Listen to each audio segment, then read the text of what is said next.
أعوذ بالله من الشيطان الرجيم. بسم الله الرحمن الرحيم. وإذا مس الناس ضر دعوا ربهم منيبين إليه ثم إذا أذاقهم منه رحمة إذا فريق منهم بربهم يشركون ليكفروا بما به يشركون. وإذا أذقنا الناس رحمة فرحوا بها وإن تصبهم سيئة بما قدمت أيديهم إذا هم يقنطون. أولم يروا أن الله يبسط الرزق لمن يشاء ويقدر إن في ذلك لآيات لقوم يؤمنون. صدق اللہ العظیم.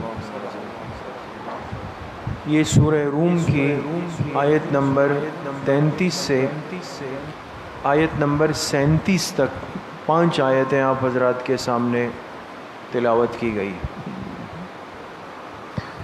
گزشتہ کل کے درس میں یہ بات گزری ہے کہ شرک کے اندر یہ مزاج ہوتا ہے کہ یہ دین میں تفریق پیدا کرتا ہے اور دین میں طبقوں کو تقسیم کر دیتا ہے، ٹکڑے ٹکڑے بنا دیتا ہے اور افتراق اور انتشار کی شکل پیدا ہو جاتی ہے، اور ہر ایک اپنے آپ کو حق پر سمجھ کے خوش ہو کے بیٹھ جاتا ہے کہ بھئی میں تو صحیح ہوں باقی غلط ہے، میں جنتی ہوں اور باقی سب جہنمی ہیں. شرک کے ماحول میں رہنے سے یا شرک والوں کی صحبت میں رہنے کا برا نتیجہ یہ ہوتا ہے کہ انسان ہمیشہ افتراق اور انتشار کا شکار ہوتا ہے، وحدت نہیں ہوتی وہاں پر.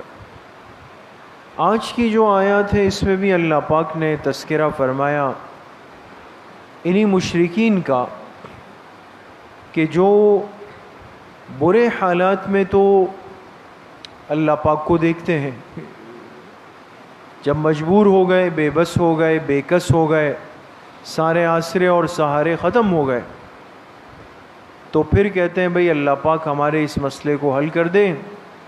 اب ہم ایسا نہیں کریں گے، اب اللہ کی مان کے چلیں گے. لیکن جب وہ مسئلہ حل ہوتا ہے اور تکلیف سے راحت میں آ جاتے ہیں تو دوبارہ شرک کے اندر مبتلا ہو جاتے ہیں. تو ایک تو شرک کے جراثیم جب جسم میں آتے ہیں تو اس سے انسان میں احسان فراموشی پیدا ہو جاتی، اور دوسرا مرض جو اللہ پاک نے ذکر کیا کہ جب شرک کے اثرات انسان کے اندر آ جائے تو اس شخص کے اندر اطراحت، تکبر اور عجب پیدا ہو جاتا ہے. یہ اپنے آپ کو کچھ سمجھنے لگ جاتا ہے، کبھی اپنے مال کو، اسباب کو، جائیداد کو دیکھ کر قابو سے باہر ہو جاتا ہے. تو احسان فراموشی اور اللہ کی نعمتوں کو استعمال کر کے اس پر بجائے شکر کے اترانا، یہ وہ دو روحانی امراض ہے جو مشرکین کی صحبت اور مجالست کی وجہ سے انسان کے اندر منتقل ہو جاتے ہیں.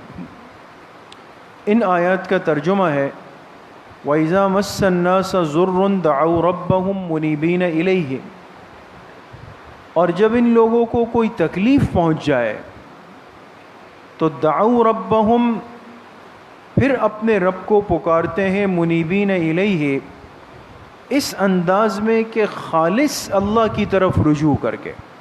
اب تو اور کوئی راستہ نہیں رہا نا، ہر جگہ ہر دروازے اور ہر چیز پہ چلے گئے، ماتھا ٹیک دیا، سجدے کر لیے، منتیں مان لی، الٹی سیدھی باتیں کر لی، کام نہیں بنا.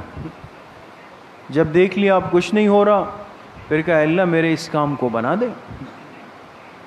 ثم اذا اذاقهم منه رحمہ، پھر جب اسی بندے کو اللہ پاک اپنی طرف سے راحت پہنچا دیتے ہیں، تکلیف ہٹا دیتے ہیں، اذا فریق منهم بربهم یشرکون، تو انہی میں سے ایک طبقہ اپنے رب کے ساتھ شرک کرنے لگ جاتا ہے. بات سمجھ گئے؟ شرک کرنے لگ جاتا ہے. کیوں؟ لیکفروا بما آتیناہم، تاکہ ہماری دی ہوئی نعمتوں کی ناقدری کر لے. فتمتعوا، اللہ پاک فرماتے ہیں ٹھیک ہے تم فائدہ اٹھا لو اس دنیا سے، فسوف تعلمون، عن قریب اس کے انجام کو جان لو گے. ام انزلنا علیہم سلطانا، اور یہ لوگ اللہ کے ساتھ شرک اتنی جرت اور دھڑلے کے ساتھ کرتے ہیں کہ گویا ہم نے ان کے اوپر کوئی دلیل اتار دی ہے، دلیل ہے ان کے پاس. فَهُوَ يَتَكَلَّمُ بِمَا كَانُوا بِهِ يُشْرِكُونَ، اور وہ دلیل ان کو کہہ رہی ہے کہ اللہ کے ساتھ شرک کرتے رہو. وَإِذَا أَذَقْنَا النَّاسَ رَحْمَةً فَرِحُوا بِهَا، یہ دوسرا مرض. اور جب انہی لوگوں پر راحت کے حالات آتے ہیں تو اس پر اترانے لگتے ہیں. وَإِن تُصِبْهُمْ سَيِّئَةٌ بِمَا قَدَّمَتْ أَيْدِيهِمْ، اور جب ان پر کوئی مصیبت آ جائے بسبب ان کے کرتوتوں کے، اذا ہم یقنطون، تو پھر مایوس ہو جاتے ہیں. اولم یروا، کیا یہ نہیں جانتے، ان اللہ یبسط الرزق لمن یشاء ویقدر، کہ بے شک اللہ تعالیٰ کی ذات ہی جس کے لیے چاہے رزق کو کشادہ کر دے اور جس کے لیے چاہے رزق کو تنگ کر دے.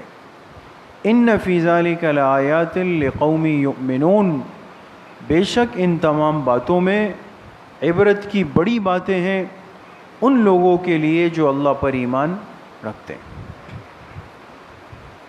تو یہاں ان 5 آیات میں میرے عزیزوں، دوستوں، بزرگوں، اگر ہم غور کریں تو ہمارے لیے 2 بہت بڑے سبق ہیں سمجھنے کے. اور چونکہ انسان کے اندر بہت سارے امراض پیدا ہوتے ہیں اور آپ علیہ الصلاۃ والسلام نے اس کی پیشن گوئی فرمائی کہ میری امت وہ تمام خرابیاں کریں گی، مبتلا ہوگی جو بنی اسرائیل کے اندر پیدا ہوئی. یعنی جو یہود کے امراض ہے وہ اس امت کے اندر آئیں گے، اور مشرکین کے ماحول میں رہنے کی وجہ سے ان کے امراض اس امت کے اندر داخل ہو جائیں گے. تو ان میں سے 2 کا تذکرہ ہے. ایک چیز کیا ہے کہ انسان کے اندر ایک مزاج پیدا ہو جاتا ہے احسان فراموشی کا.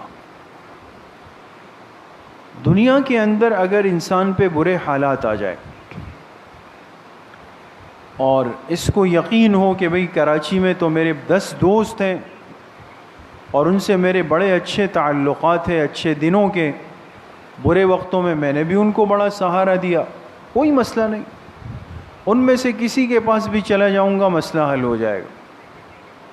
لیکن یہ ان 10 میں سے 10 کے پاس ایک ایک دروازہ کھٹکھٹاتے ہوئے گیا اور سب نے اس کو کورا جواب دیا، مایوس کر دیا. بالآخر یہ ایک ایسے شخص کے پاس گیا جس پر اس نے کوئی احسان نہیں کیا تھا، اور جا کے اس کے سامنے اپنی تکلیف رکھ دی، اپنا عذر رکھ دیا، اپنی پریشانی رکھ دی. اور اس اجنبی نے جو اس کے احسانات کے نیچے کوئی دبا ہوا نہیں، اس نے اس برے وقت کے اندر اس آدمی کے معاملے کو، مسئلے کو حل کر دیا، اس کی پریشانی کو ختم کر دیا. اب آپ بتائیں کہ یہ اس کا کتنا بڑا محسن ہے نا؟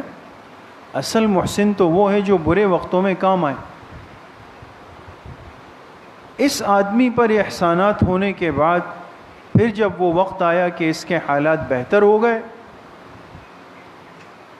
اور وہ تکلیفیں چلی گئی، تو یہ اجنبی محسن اگر ایک دن اس کے پاس آئے اور اس سے کہیں کہ ہاں بھئی کیا حال ہے، خیر خیریت ہے، اور یہ اس سے بالکل اجنبی بن کے بات کرے. بعض لوگ ہوتے ہیں نا بتکلف اجنبی بنتے ہیں. ایک تو ہوتا ہے نا بھئی آپ کی کسی سے 15 20 سال 25 سال بعد ملاقات ہوئی، بچپن میں دیکھا، اب 55 میں دیکھا، اب کہا بھئی میں نے آپ کو پہچانا نہیں، تو بھئی سمجھ میں آتا ہے.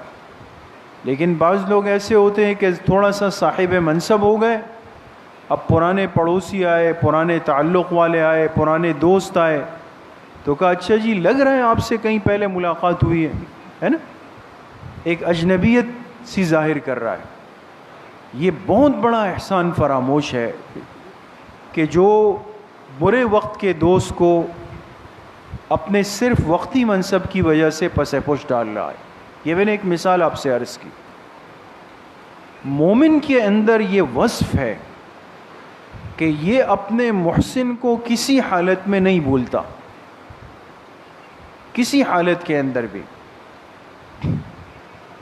اور حدیث پاک میں آپ علیہ الصلاۃ والسلام نے ارشاد فرمایا کہ جو شخص تمہارے ساتھ احسان کر لے تو اس کا حق یہ ہے کہ برے وقت میں تم اس کے ساتھ احسان کر لو، اور اگر تمہارے پاس احسان کے لیے کوئی ترتیب نہیں ہے تو ادنا حق کیا ہے کہ اس کے لیے دعا کر لو، اس کے لیے دعا کر لو.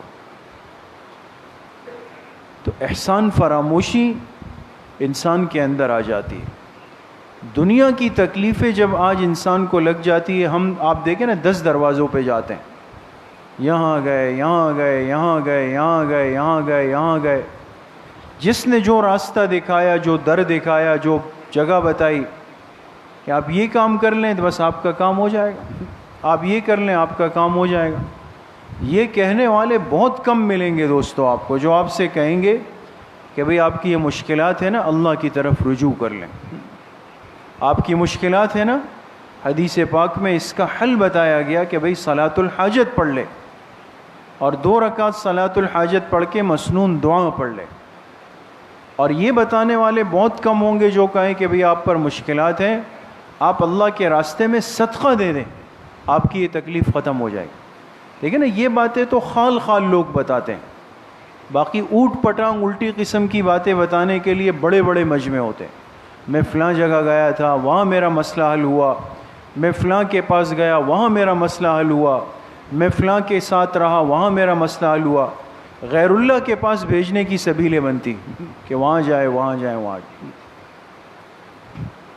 تو انسان ہر در پہ چلا جائے، جب کام نہیں بنتا تو سمجھ جاتا ہے کہ بھئی دم نہیں ہے کسی چیز میں، تو آخر میں آ کے مسجد میں بیٹھ جاتا ہے، ٹوپی پہن لیتا ہے، اللہ کے سامنے گر جاتا ہے. آپ نے دیکھا ہوگا نا، اللہ پاک سب کے حالات پہ رحم فرمائے، سب کمزور ہے بیچارے.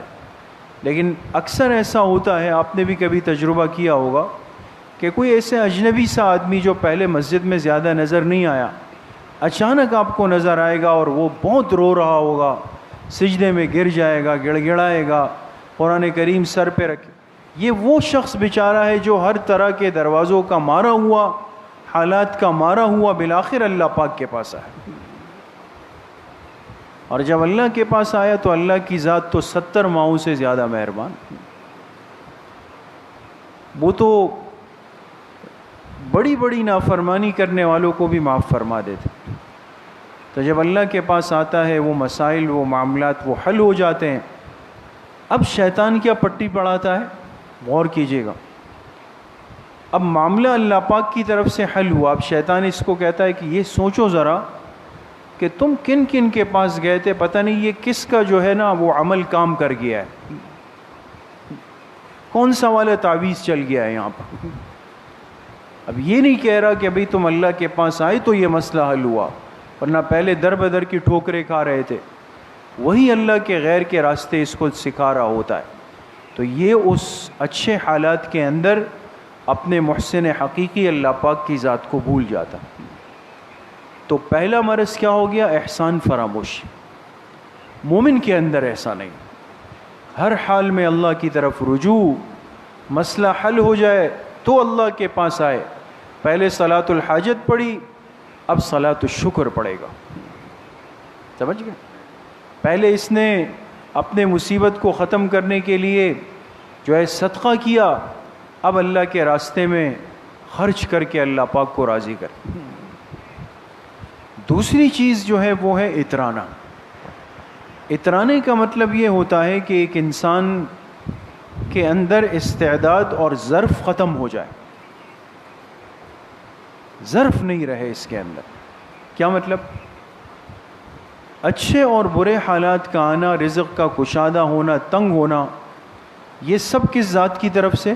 اللہ کی طرف سے. تو اللہ پاک کی طرف سے. تو ایک بندے پر اچھے حالات آ گئے، دنیا کھل گئی، مشکلات کے راستے سے نکل گیا، گھر اپنا، سواری اپنی، اولاد اپنی، کاروبار اپنا، سب چیزیں ہو گئی، مینٹین ہو گیا، بھائی یہ واہ واہ ہو گئی، سب کچھ ہو گیا.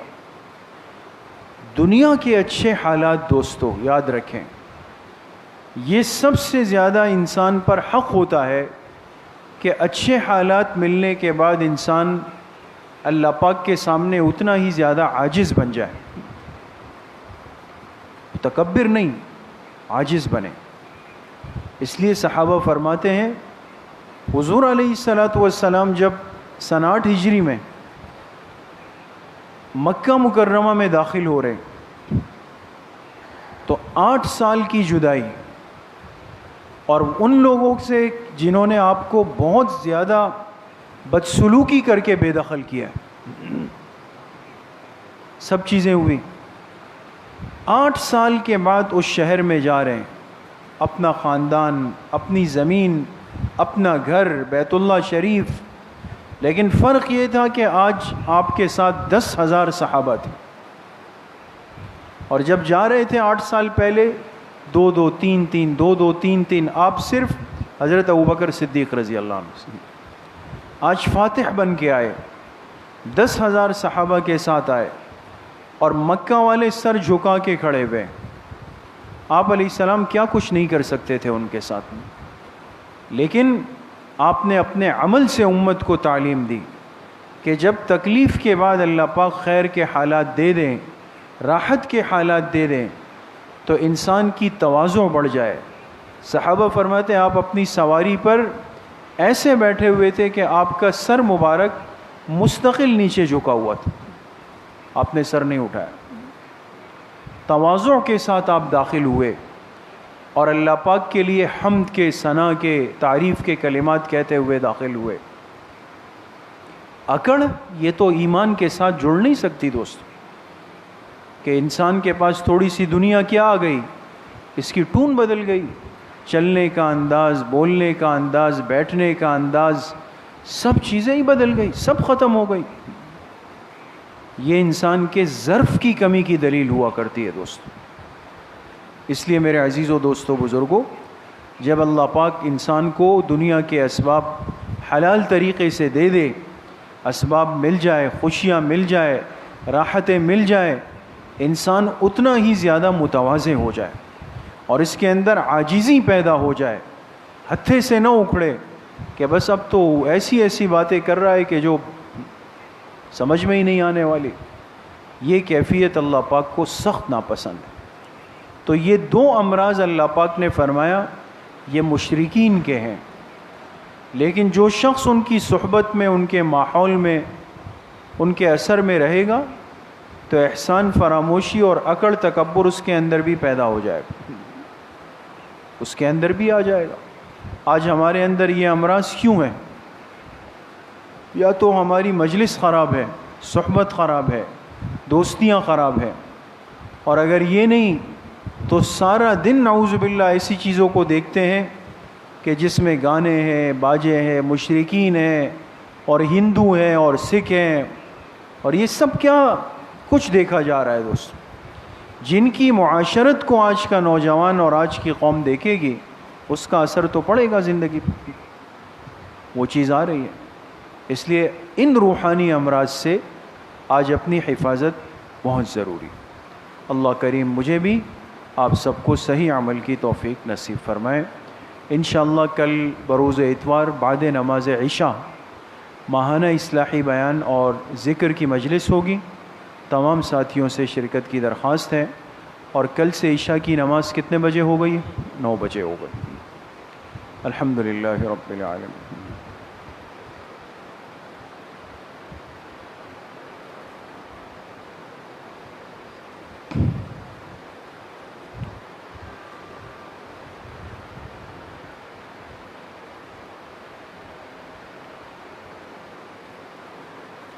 وصلی اللہ وسلم علی نبینا محمد وآلہ واصحابہ اجمعین برحمتک.